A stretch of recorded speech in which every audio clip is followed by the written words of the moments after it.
Salut les tiposters, alors dans cette vidéo, je préfère vous prévenir tout de suite, il faut être prudent et minutieux. C'est extrêmement dangereux, on va manipuler de l'électricité, et quand on manipule plus de 2000 volts en sortie d'un transformateur, il y a vraiment de quoi se prendre une sacrée châtaigne. Donc faites super attention, ne faites pas n'importe quoi, si vous ne vous sentez pas capable de le faire, ne le faites pas, mais surtout ne prenez aucun risque. Et donc dans cette vidéo, on va voir comment transformer un micro-ondes pour marquer du bois.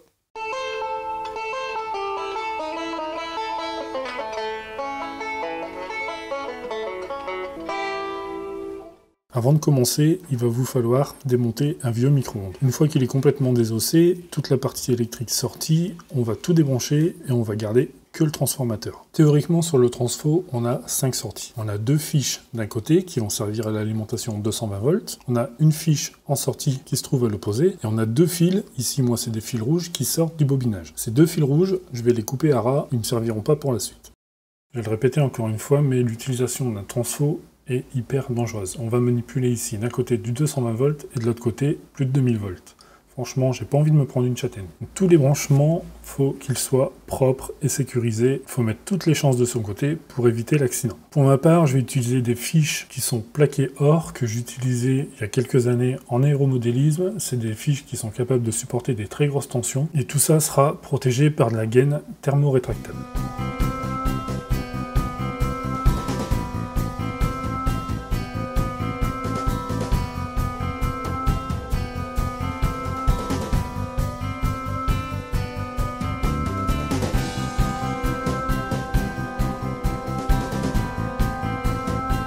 Pour l'alimentation électrique, j'ai utilisé une rallonge avec un interrupteur électrique dessus. C'est exactement la même section que ce qui alimentait le micro-ondes. Par contre, en sortie, là où le courant sera le plus puissant, je vais utiliser du fil de 4 mm². Pour tenir en toute sécurité le fil de sortie, je vais me faire des manches en tube PVC et sur lequel je viendrai insérer des tiges en acier qui me serviront d'électrode. Les fils en sortie, il y a une fiche qui sera branchée donc, sur la sortie directe du transformateur. Et le deuxième fil sera branché à la masse, c'est-à-dire directement sur le châssis du transformateur.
Pour que le courant passe correctement entre les deux électrodes, donc ici c'est simplement des barres de fer, il faut appliquer sur le bois une solution saline à base d'eau et de bicarbonate de sodium.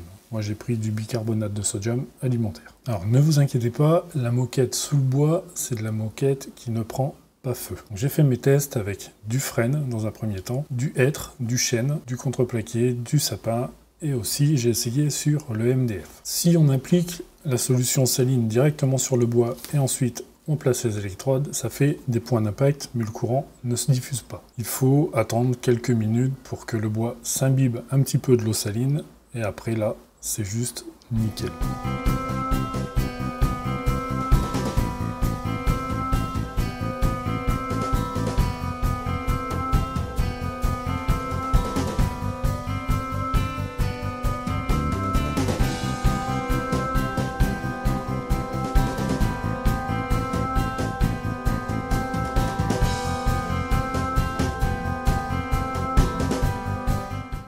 Alors comme vous avez pu le voir, il faut vraiment, quand on touche à l'électricité, et surtout dans ce cas-ci, modifier un transformateur de micro-ondes, c'est pas rien, donc être hyper prudent. Sur le mien, toutes mes fiches sont protégées par de la gaine thermo. Alors là, je vous rassure, je l'ai dans les mains, mais il est déronché. Et tout ça, ensuite, vu que ça fonctionne super bien, je vais me faire un petit boîtier imprimé en 3D, histoire de mettre tout ça sous protection. Pour les électrodes, c'est pareil, comme je vous disais, j'ai utilisé une simple barre de fer, je l'ai protégée avec de la gaine thermo, tout simplement parce que l'arc électrique, sur les premiers tests que j'ai fait, remontait jusqu'en haut, ce que je trouvais hyper dangereux.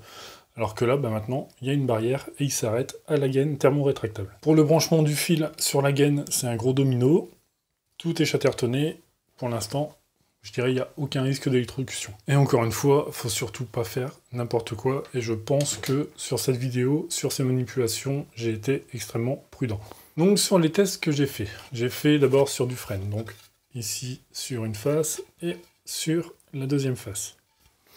Donc sur le frêne, ça marche hyper bien, c'est là-dessus que j'ai eu pour l'instant les meilleurs résultats. Le seul hic, le seul petit problème je dirais, c'est que la solution saline, elle oxyde le frêne et du coup il perd sa tête blanchâtre et il devient légèrement verdâtre. Mais ça reste quand même super joli. Ensuite, sur le hêtre. Alors sur le hêtre, le courant passe plutôt, c'est plutôt rectiligne en fait. Alors que sur le frêne, ça part vraiment dans tous les sens. Sur le hêtre, ça reste plutôt rectiligne. Ça reste néanmoins assez joli. Ensuite, on a le chêne. Donc sur le chêne, c'est pareil, j'ai fait 2 essais différents. Donc là, c'est un peu comme le frêne, mais c'est moins prononcé. Et du coup, pareil, avec le tannin, la solution saline, elle réagit et ça fonce le chêne. Là, c'était sa teinte normale, et là, c'est sa teinte après la solution saline. J'ai essayé sur du boulot. Alors sur du boulot échauffé, ça fait de la merde, c'est complètement dégueulasse, c'est creusé de partout, donc c'est peut-être à essayer mais sur un morceau un peu plus propre. Sur le contreplaqué, alors là c'est pareil, c'était un peu plus difficile, même en le laissant bien imbibé, ça n'a pas forcément bien fonctionné tout de suite. Par contre, ça creuse énormément. Et ensuite sur le sapin, alors là, le sapin pour moi c'est le pire de tout, c'est que ça fait des grosses tranchées, et finalement le courant, il a du mal à se répandre. Alors sur le MDF, ça marche pas du tout. C'est-à-dire que même en appliquant la solution saline, en faisant des rayures au cutter pour dire que le MDF absorbe un petit peu de produit, ça marche pas, c'est vraiment... non, c'est pas fait pour. Qu'est-ce que je voulais dire encore là-dessus?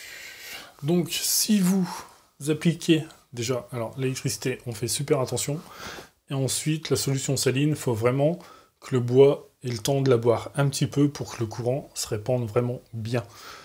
Comme je vous l'ai dit, si vous mettez la solution saline et directement les électrodes dedans, ça cuit sur le tour des électrodes, ça fait des petites projections un peu partout, et finalement le courant n'avance pas. Il faut attendre vraiment que le bois boit un petit peu la solution saline pour vraiment diffuser au maximum le courant.